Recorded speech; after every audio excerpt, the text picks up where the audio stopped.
बहुत ही सत्कारयोग सतगुरु जी दे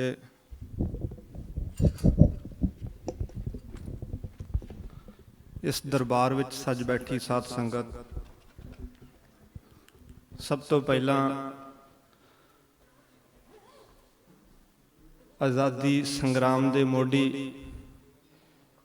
सतगुरु राम सिंह सच्चे पातशाह जी दे अज प्रादर भाव की समूह संगत नूं लख लख वधाई।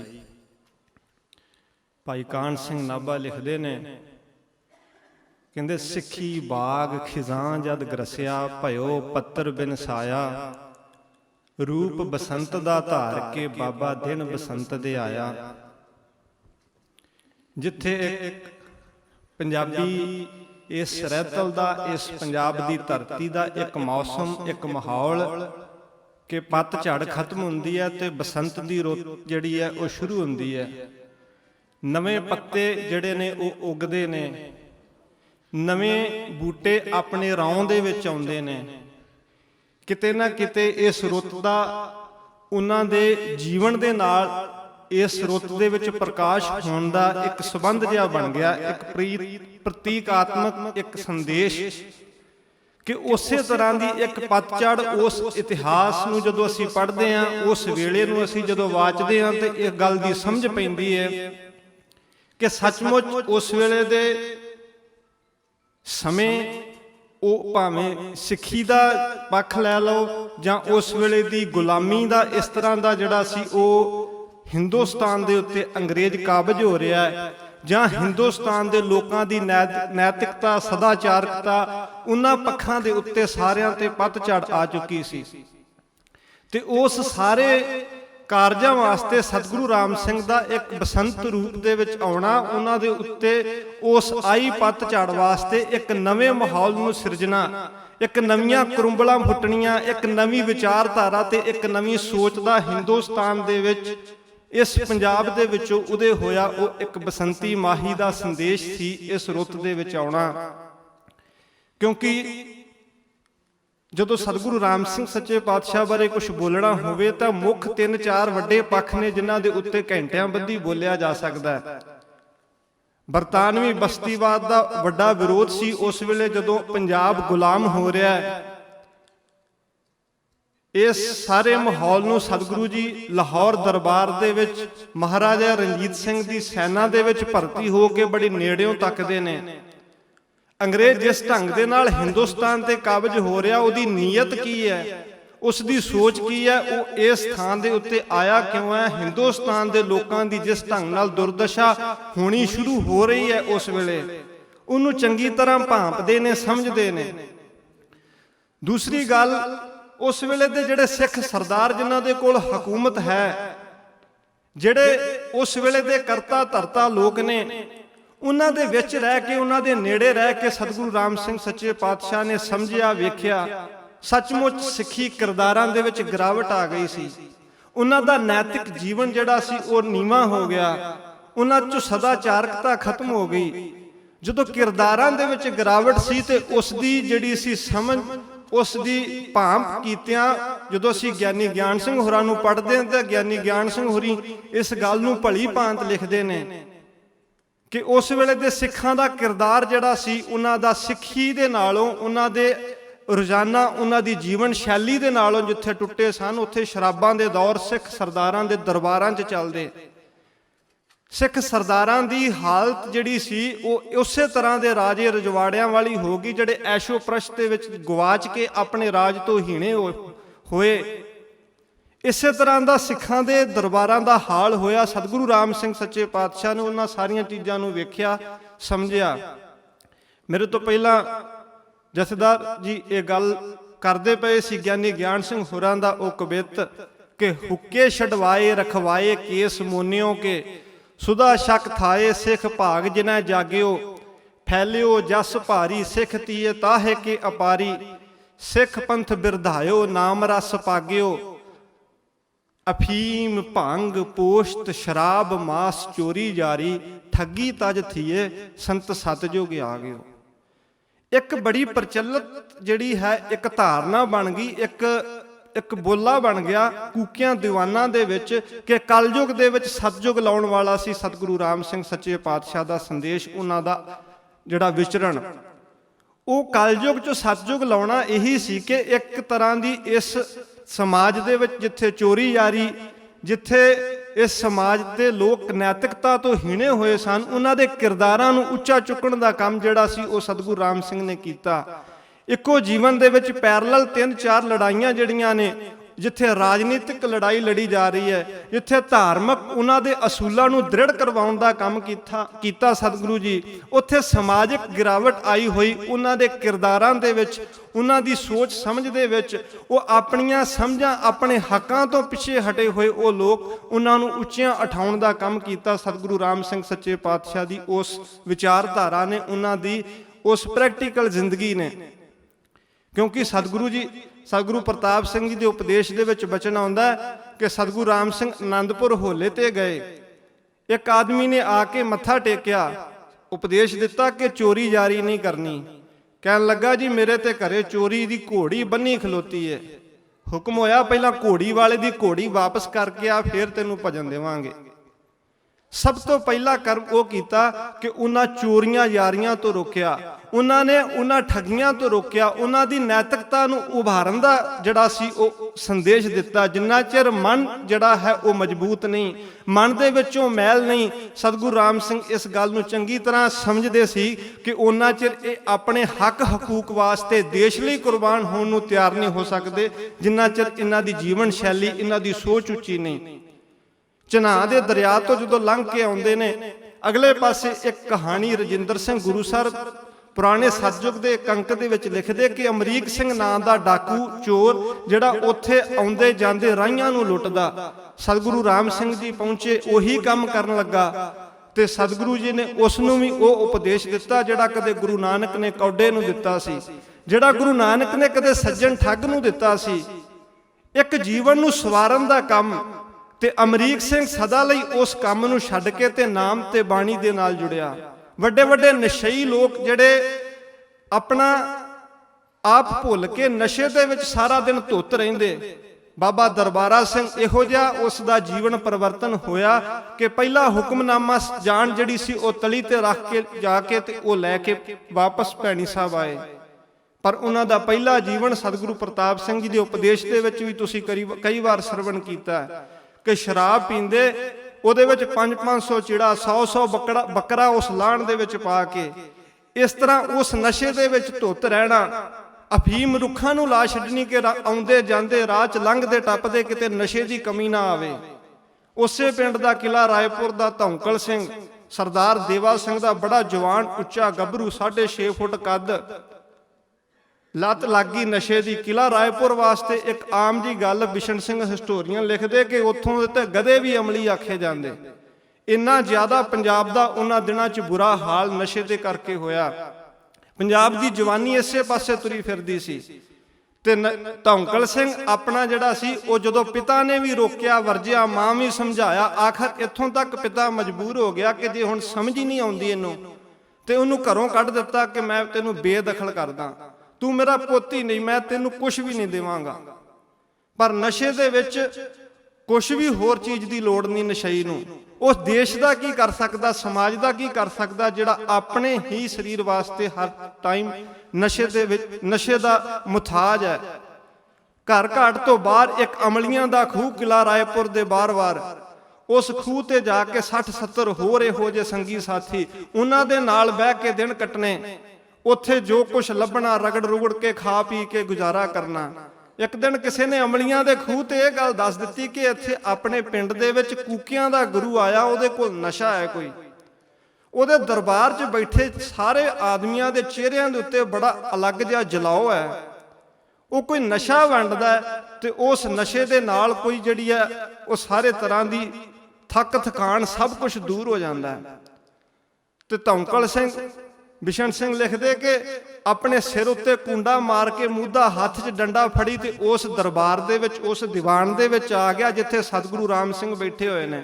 ਦੀਵਾਨ ਸਜਿਆ, ਇਸੇ ਤਰ੍ਹਾਂ ਸੰਗਤ ਬੈਠੀ ਤੇ ਆ ਕੇ ਹੱਥ ਜੋੜ ਕੇ ਜਿੱਥੇ ਲੋਕ ਹੋਰ ਆਪਣੀਆਂ ਮੰਗਾਂ ਗੁਰੂ ਸਾਹਿਬ ਤੋਂ ਮੰਗਦੇ ਨੇ, ਆਪਣੀਆਂ ਦਿੱਕਤਾਂ ਸਮੱਸਿਆਵਾਂ ਦੱਸਦੇ ਤੇ ਹੱਲ ਕਰਵਾਉਂਦੇ, ਉੱਥੇ ਧੌਂਕਲ ਸਿੰਘ ਨੇ ਵੀ ਆ ਕੇ ਆਪਣੀ ਜਿਹੜੀ ਸਮੱਸਿਆ ਸੀ ਉਹ ਦੱਸੀ ਜੀ। ਕਹਿੰਦਾ ਮੈਨੂੰ ਨਸ਼ੇ ਦੀ ਤੋਟ ਹੈ, ਮੈਨੂੰ ਵੀ ਨਸ਼ਾ ਦਿਓ। ਤਾਂ ਗੁਰੂ ਸਾਹਿਬ ਦਾ ਉਹੀ ਨਸ਼ਾ ਨਾਮ ਖੁਮਾਰੀ ਨਾਨਕਾ ਚੜੀ ਰਹੇ ਦਿਨ ਰਾਤ, ਜਿਹੜਾ ਨਸ਼ਾ ਕਦੇ ਗੁਰੂ ਨਾਨਕ ਨੇ ਭਾਈ ਲਾਲੋ ਨੂੰ ਦਿੱਤਾ ਸੀ। ਬਾਲਮ ਜੀ ਲਿਖਦੇ, ਨਸ਼ਾ ਨਾਮ ਵਿਭੀਸ਼ਣ ਨੇ ਜਦੋਂ ਪੀਤਾ, ਰਾਮ ਰਾਮ ਕਰਦਾ ਦੈਂਤੋਂ ਰਾਮ ਬਣਿਆ। ਨਸ਼ਾ ਨਾਮ ਦਾ ਪੀ ਕੇ ਫਰੀਦ ਸਾਈਂ ਹਾਜ਼ੀ ਕਾਜ਼ੀਆਂ ਸਭ ਦਾ ਇਮਾਮ ਬਣਿਆ। ਨਸ਼ਾ ਨਾਮ ਦਾ ਪੀ ਕੇ ਭਾਈ ਲਾਲੋ ਨਾਨਕ ਨਾਮ ਜਪਦਾ ਨਾਨਕ ਨਾਮ ਬਣਿਆ। ਉਹ ਨਾਮ ਦਾ ਨਸ਼ਾ ਧੌਂਕਲ ਸਿੰਘ ਨੂੰ ਦਿੱਤਾ, ਉਸ ਨੂੰ ਸਮਝ ਦਿੱਤੀ, ਉਸ ਨੂੰ ਸੋਚ ਦਿੱਤੀ। ਤੇ ਧੌਂਕਲ ਸਿੰਘ ਜਿਹੜਾ ਹਰ ਵੇਲੇ ਨਸ਼ੇ ਦਾ ਮੁਤਾਜ ਸੀ, ਬਾਹਰੀ ਨਸ਼ੇ ਦਾ, ਇੱਕ ਐਸਾ ਨਸ਼ਾ ਜਿਹੜਾ ਦੇਸ਼ ਪ੍ਰੇਮ ਦਾ ਨਸ਼ਾ ਲੱਗਾ, ਇੱਕ ਐਸਾ ਨਸ਼ਾ ਜਿਹੜਾ ਜੀਵਨ ਸੰਵਾਰਨ ਤੇ ਸੁਧਾਰਨ ਦਾ ਨਸ਼ਾ ਲੱਗਾ। ਤੇ ਧੌਂਕਲ ਸਿੰਘ ਇੱਕ ਉਹ ਸ਼ਖਸ ਹੋਇਆ, ਗੁਰੂ ਰਾਮ ਸਿੰਘ ਦੇ ਉਸ ਮਿਸ਼ਨ ਦਾ ਸਾਥੀ ਬਣਿਆ, ਜਿਸ ਨੇ ਬੁੱਚੜ ਜਿਹੜੇ ਸੀ ਵੱਧ ਉਹਨਾਂ ਸਾਕਿਆਂ ਦੇ ਵਿੱਚ ਮੋਹਰੀ ਦੀ ਭੂਮਿਕਾ ਨਿਭਾਈ। ਤੇ ਅਖੀਰ ਜਦੋਂ ਕੁਰਬਾਨੀ ਹੁੰਦੀ ਹੈ ਧੌਂਕਲ ਸਿੰਘ ਦੀ, ਤੇ ਇਤਿਹਾਸਕਾਰ ਦੱਸਦਾ ਹੈ ਕਿ ਉਸ ਧੌਂਕਲ ਸਿੰਘ ਤੋਂ ਅੰਗਰੇਜ਼ ਹਕੂਮਤ ਇੰਨਾ ਜ਼ਿਆਦਾ ਡਰੀ ਹੋਈ ਸੀ ਕਿ ਆਖਰ ਉਹਨੂੰ ਪਿੰਜਰੇ 'ਚ ਬੰਨ੍ਹ ਕੇ ਜਿਹੜਾ ਸੀ ਉਹਦੇ ਪਿੰਡ ਦੇ ਵਿੱਚੋਂ ਖੜਿਆ ਗਿਆ। ਇੰਨਾ ਡਰ ਸੀ ਸਰਕਾਰ ਨੂੰ ਧੌਂਕਲ ਸਿੰਘ ਦੇ ਜਬਕੇ ਦਾ। ਇਹ ਗੱਲ ਸੀ ਸਤਿਗੁਰੂ ਰਾਮ ਸਿੰਘ ਸਮਾਜ ਨੂੰ, ਇੱਕ ਇਹੋ ਜਿਹੇ ਸਮਾਜ ਨੂੰ ਸਿਰਜਣਾ ਚਾਹੁੰਦੇ ਸੀ ਜਿਸ ਸਮਾਜ ਦੇ ਵਿੱਚ ਸੱਚ, ਦਇਆ, ਧਰਮ, ਇਸ ਤਰ੍ਹਾਂ ਦੇ ਜਿਹੜੇ ਸੀ ਉਹ ਸ਼ੁਭ ਗੁਣ ਉਹਨਾਂ ਦੇ ਵਿੱਚ ਹੋਣ। ਕਿਉਂਕਿ ਉਹ ਲੜਾਈ ਕੇਵਲ ਤੇ ਕੇਵਲ ਰਾਜਨੀਤਿਕ ਲੜਾਈ ਨਹੀਂ ਸੀ, ਉਹ ਇੱਕ ਸਮਾਜ, ਚੰਗੇ ਸਮਾਜ ਦੇ ਉਸਾਰਨ ਦੀ ਲੜਾਈ ਨਹੀਂ ਸੀ, ਉਹ ਉਸਾਰਨ ਦੀ ਲੜਾਈ ਸੀ। ਕਿਉਂਕਿ ਸਤਿਗੁਰੂ ਰਾਮ ਸਿੰਘ ਕਤਈ ਅੰਗਰੇਜ਼ ਦਾ ਵਿਰੋਧੀ ਨਹੀਂ, ਅੰਗਰੇਜ਼ ਦੀ ਉਸ ਸੋਚ ਦਾ ਵਿਰੋਧੀ ਨੇ ਸਤਿਗੁਰੂ ਰਾਮ ਸਿੰਘ, ਜਿਹੜੀ ਸੋਚ ਦੂਸਰੇ ਨੂੰ ਗੁਲਾਮ ਕਰਨ ਵਾਲੀ ਸੋਚ ਹੈ, ਜਿਹੜੀ ਸੋਚ ਦੂਸਰੇ ਨੂੰ ਦਬਾਉਣ ਵਾਲੀ ਸੋਚ ਹੈ। ਕਿਤੇ ਨਾ ਕਿਤੇ ਨਸ਼ਾ ਵੀ ਗੁਲਾਮ ਕਰਦਾ ਹੈ, ਕਿਤੇ ਨਾ ਕਿਤੇ ਉਹ ਹਕੂਮਤ ਜਿਹੜੀ ਆਪਣੇ ਹੰਕਾਰ ਤੇ ਆਪਣੀ ਚੌਧਰ ਨੂੰ ਵਧਾਉਣਾ ਚਾਹੁੰਦੀ ਹੈ ਉਹ ਵੀ ਗੁਲਾਮ ਕਰਦੀ ਹੈ। ਉਹਨਾਂ ਸਾਰੀਆਂ ਜਿਹੜੀਆਂ ਗੁਲਾਮੀਆਂ ਦਾ ਜਿਹੜਾ ਸੀ ਉਹ ਜੂਲਾ ਲਾਉਣ ਵਾਸਤੇ, ਉਸ ਗੁਲਾਮੀ ਨੂੰ ਤੋੜਨ ਵਾਸਤੇ ਸਤਿਗੁਰੂ ਰਾਮ ਸਿੰਘ ਦਾ ਉਪਦੇਸ਼ ਤੇ ਸੰਦੇਸ਼ ਸੰਸਾਰ ਦੇ ਲੋਕਾਂ 'ਚ ਵਿਸਤ੍ਰਿਤ ਹੋਇਆ। ਸਮਾਜ ਦੀਆਂ ਭੈੜੀਆਂ ਕਰੈਤਾਂ, ਸਮਾਜ ਵਿੱਚ ਪ੍ਰਚਲਿਤ ਆਉਂਦੀਆਂ ਜਿਹੜੀਆਂ ਰੀਤਾਂ ਸਨ, ਉਹਨਾਂ ਦਾ ਖੰਡਿਤ ਕੀਤਾ। ਉਹਨਾਂ ਦੇ ਵਿੱਚ ਬਹੁਤ ਸਾਰੀਆਂ ਇਸ ਤਰ੍ਹਾਂ ਦੀਆਂ ਸਾਡੀਆਂ ਮੱਧਕਾਲ ਦੇ ਵਿੱਚ ਉਹ ਪ੍ਰਥਾ ਚੱਲ ਰਹੀਆਂ ਸੀ, ਜਿਨ੍ਹਾਂ ਦੀਆਂ ਸਮਾਜ ਦੇ ਵਾਸਤੇ, ਸਾਡੇ ਸਮਾਜ ਲਈ ਕੋੜ ਸਨ। ਉਹਨਾਂ ਦਾ ਵਿਰੋਧ ਕੀਤਾ ਤੇ ਪੁਰਜ਼ੋਰ ਵਿਰੋਧ ਕੀਤਾ। ਔਰਤ ਦੀ ਤਰਾਸਦੀ ਜਿਹੜੀ ਹੈ, ਜਦੋਂ ਅਸੀਂ ਉਸ ਸਮੇਂ ਦੇ ਹਾਲਾਤ ਨੂੰ ਪੜ੍ਹਦੇ ਹਾਂ, ਕੋਈ ਬਜ਼ੁਰਗ ਹੈ ਤੇ ਉਸ ਦੇ ਨਾਲ ਨੌਜਵਾਨ ਲੜਕੀ ਦਾ ਵਿਆਹ ਹੋ ਰਿਹਾ ਹੈ, ਜਿਹੜਾ ਸੀ ਉਸ ਵੇਲੇ ਸਤੀ ਪ੍ਰਥਾ ਦਾ ਜ਼ੋਰ ਹੈ। ਇਸ ਤਰ੍ਹਾਂ ਦੀ ਔਰਤ ਦੀ ਦੁਰਦਸ਼ਾ ਦੇ ਉੱਤੇ ਸਤਿਗੁਰੂ ਰਾਮ ਸਿੰਘ ਜੀ ਬੜੇ ਜ਼ੋਰ ਦੇ ਨਾਲ ਉਸ ਕਾਰਜ ਨੂੰ ਜਿਹੜਾ ਹੈ ਉਹ ਸ਼ੁਰੂ ਕਰਦੇ ਨੇ, ਉਸ ਮੁਹਿੰਮ ਨੂੰ ਸ਼ੁਰੂ ਕਰਦੇ ਨੇ। ਤੇ ਉਹ ਬਰਾਬਰਤਾ ਦਾ ਸੰਦੇਸ਼ ਸਮਾਜ ਦੇ ਵਿੱਚ ਦਿੰਦੇ ਨੇ। ਜਿੱਥੇ ਉਹਨਾਂ ਨੇ ਭਾਈਆਂ ਨੂੰ ਸੂਬੇ ਬਣਾ ਕੇ ਤੇ ਸੰਗਤ ਦੀ ਅਗਵਾਈ ਕਰਨ ਲਈ ਉਹਨਾਂ ਨੂੰ ਪ੍ਰੇਰਿਆ, ਉੱਥੇ ਉਹਨਾਂ ਦੇ ਸੂਬਿਆਂ ਦੇ ਵਿੱਚ ਮਾਈਆਂ ਵੀ ਉਸੇ ਤਰ੍ਹਾਂ ਦੀ ਭੂਮਿਕਾ ਨਿਭਾਉਂਦੀਆਂ ਨੇ। ਕਿਉਂਕਿ ਸਾਡੇ ਮੱਧਕਾਲ ਦਾ ਸਾਹਿਤ ਵੀ ਜਿੱਥੇ ਇਸਤਰੀ ਨਿੰਦਿਆ ਦੇ ਨਾਲ ਭਰਿਆ, ਵਾਰਸ ਲਿਖ ਦਿੰਦਾ ਹੈ ਕਿ ਵਾਰਸ ਰਨ ਫਕੀਰ ਤਲਵਾਰ ਘੋੜਾ ਚਾਰੇ ਥੋਕ ਕਿਸੇ ਦੇ ਯਾਰ ਨਾਹੀਂ। ਭਾਈ ਭਗਵਾਨ ਸਿੰਘ ਨੇ ਹੀਰ ਲਿਖੀ ਤਾਂ ਉਹ ਵੀ ਲਿਖਦਾ, ਤੀਵੀਆਂ ਤੂਫਾਨਣਾ ਸ਼ੈਤਾਨਣਾ ਹਰਾਮ ਖੋਰਾਂ, ਜਿਨ੍ਹਾਂ ਮੀਏ ਮਿਰਜੇ ਨੂੰ ਵਢਾਇਆ ਹੇਠ ਰੁੱਖ ਦੇ। ਜਦੋਂ ਸਾਡਾ ਮੱਧਕਾਲ ਹੀ ਇਸਤਰੀ ਨਿੰਦਿਆ ਦੇ ਨਾਲ ਇਸ ਤਰ੍ਹਾਂ ਭਰਿਆ ਪਿਆ, ਤੇ ਉਸ ਵੇਲੇ ਦੀ ਜਿਹੜੀ ਵਿਚਾਰਧਾਰਾ ਗੁਰੂ ਨਾਨਕ ਸਾਹਿਬ ਸ਼ੁਰੂ ਕਰਦੇ ਨੇ, ਤੇ ਉਹ ਬਰਾਬਰਤਾ ਦੀ ਵਿਚਾਰਧਾਰਾ ਹੈ, ਉਹ ਸਮਾਜ ਨੂੰ ਇੱਕਸਾਰ ਵੇਖਣ ਦੀ ਵਿਚਾਰਧਾਰਾ ਹੈ। ਤੇ ਉੱਥੇ ਗੁਰੂ ਨਾਨਕ ਦਾ ਸੰਦੇਸ਼ ਸੀ, ਸੋ ਕਿਉ ਮੰਦਾ ਆਖੀਐ ਜਿਤ ਜੰਮਹਿ ਰਾਜਾਨ। ਉਸੇ ਵਿਚਾਰਧਾਰਾ, ਉਸੇ ਸੋਚ ਦਾ ਪ੍ਰਵਾਹ ਸੀ ਜਿਹੜਾ ਸਾਡੇ ਗੁਰੂ ਸਾਹਿਬਾਨਾਂ ਨੇ ਸ਼ੁਰੂ ਕੀਤਾ। ਸਤਿਗੁਰੂ ਰਾਮ ਸਿੰਘ ਦੇ ਸਮੇਂ ਦੇ ਵਿੱਚ ਆਪਣੇ ਤਰ੍ਹਾਂ ਦੀਆਂ ਸਮਾਜ ਦੀਆਂ ਕੁਰੈਤਾਂ ਤੇ ਉਹ ਸਮੱਸਿਆਵਾਂ ਸਨ।